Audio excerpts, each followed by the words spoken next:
Happy afternoon, everyone.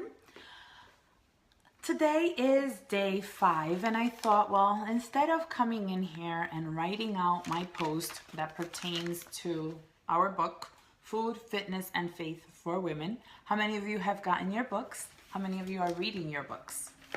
You don't have to wait until I post something so that you can actually come in here and share your takeaways. You can feel free because this group is our accountability group. This is our home. And so far, we are learning a lot, and I'm sure that you've taken good information from here. But it's when you're part of a community, you're also a giver. You're just not a taker. Okay. And I know in today's society, it feels like we're all so easily inclined to feel like everybody should give to us. But when we give to others, it's actually more rewarding. So you should practice that if you haven't tried it so far. So today is the focus that I'm reading on. I'm rereading the book. I read it all last month, and I'm rereading it again. And today's focus is the right kind of exercise for you. And the word of is Isaiah 40:29. Focuses on he gives you strength. He gives strength to the weary and strengthens the powerless. So many times you feel like you're tired, you have no energy, you have no power or no strength to actually focus and finish your workout or even complete it. Today was a perfect example for me because I was doing Asylum 2 abs and back. And in that workout, Shanti doesn't play. He's really committed to getting those abs out there. And it makes you feel like you're going to die. Like the workout is that serious that it's going to literally kill you. But when you're done with the workout, you realized I survived. I'm still alive. And I got stronger. Your muscles are trembling, your abs are in, like you feel like they're trembling too. And that all shows you that it's working. That all shows you that things are happening for you.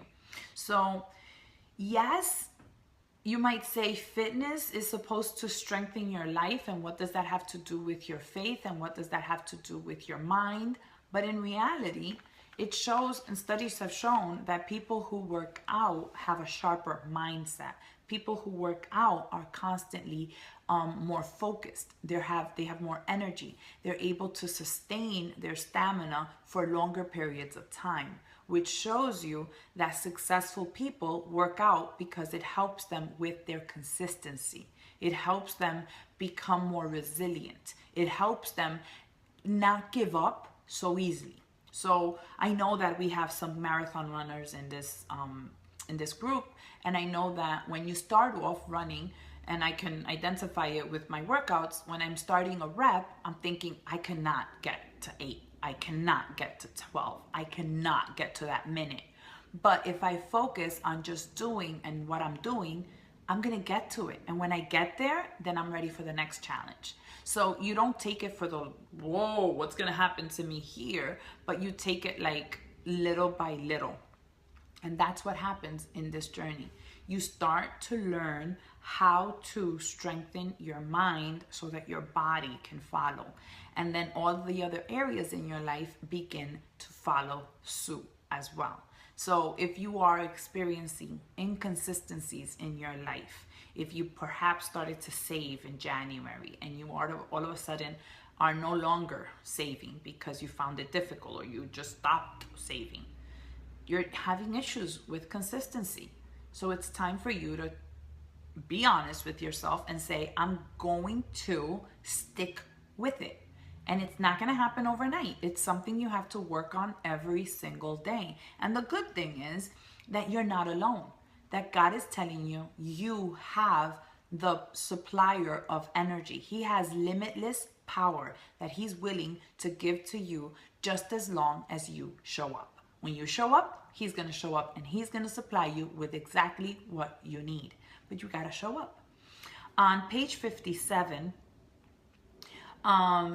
tells us the importance of exercise. People who exercise at least 3 hours a week tend to eat more balanced and a healthier diet. people who exercise. So it goes hand in hand, and it helps me explain so much. Like, if you're doing your workout, chances are that's one of the reasons why I work out early in the morning, because I know the rest of my day will be positive, healthier choices than if I didn't work out throughout my day. You know what I mean? Because I know I'm working out, I've already paid the price. I'm not going to sabotage all of that. I'm going to show up and I'm going to do what I need to do. It's remarkable how one's wits are sharpened by physical exercise. You're sharper. And it's chemical. It's a chemical reaction that your body has. So if you're studying for a test, if you are stressed out at work, and the first thought is, I'm not going to work out because I'm tired, because I'm stressed, because I can't think clearly. That's exactly the reasons why you should work out. Because the moment you push play and you start to sweat, all of a sudden your body breaks out into a more sharper, a more focused being. So there are benefits to being a fitness person, a fitness inspired. So fitness is a state of body and a state of mind. If your mind leads, your body will follow. So that's why you need to strengthen your mind so that your body is not weak. You need to be focused on becoming a better person from the inside out, because your body is going to reflect the kind of lifestyle that you're leading. If you are an on and off kind of person, that's what's going to happen. You're going to have a flabby body. If you are the type of person who you start something today and you don't finish, then that's going to be your life. There are going to be many areas in your life where you may have wanted to complete, but because you're unable to put yourself through the pain that comes with consistency, you're not going to see yourself through. You're not going to see the end result because you quit when it gets hard. You quit when the weights are getting too strong for you, or you quit when the minute seems too long. But what happens if you stayed? What happens if you persisted? What happens if you consistently showed up? Wouldn't your life be different? Wouldn't your relationships be stronger? Wouldn't your ethics at work improve? All of that is connected. Even our faith. Like, many times I say, oh, I'm going to show up to my prayer life, and I probably do it 3-4 times a week, and I fall off. And then the weeks that I do it on 7 days a week, I notice the difference because I stayed consistent. I notice how my emotions are stable because I stayed consistent. I notice how I can hear God speak to me because I stayed consistent. It's all intertwined. Nothing is separate from the other. Everything in life is a balance, and we need to find that. Finally, guys, if you're taking your body for granted, today is a wonderful day to change. Start slowly. I understand that our programs are set up with a calendar to follow, but if that overwhelms you, do what feels right for you, but do it. Don't just wait until it is right for you to do a 7-day week calendar. If you can only fit in 4 days a week, then 4 days a week is better than none at all. But do something. Don't skip your nutrition. Your nutrition has to be there every single day. No ifs, ands, or buts. It's a non-negotiable. It's your body we're talking about. So if you can't commit to taking care of you, don't expect anybody else to come in and take care of you, because you're not willing to pay the price, but you're waiting for somebody else to come and save you. So be that person that focuses on change. And don't abandon wisdom, and she will watch over you. Love her and she will guard you. Wisdom, guys. Let's seek wisdom. Let's grow in wisdom. Let's strengthen our wisdom.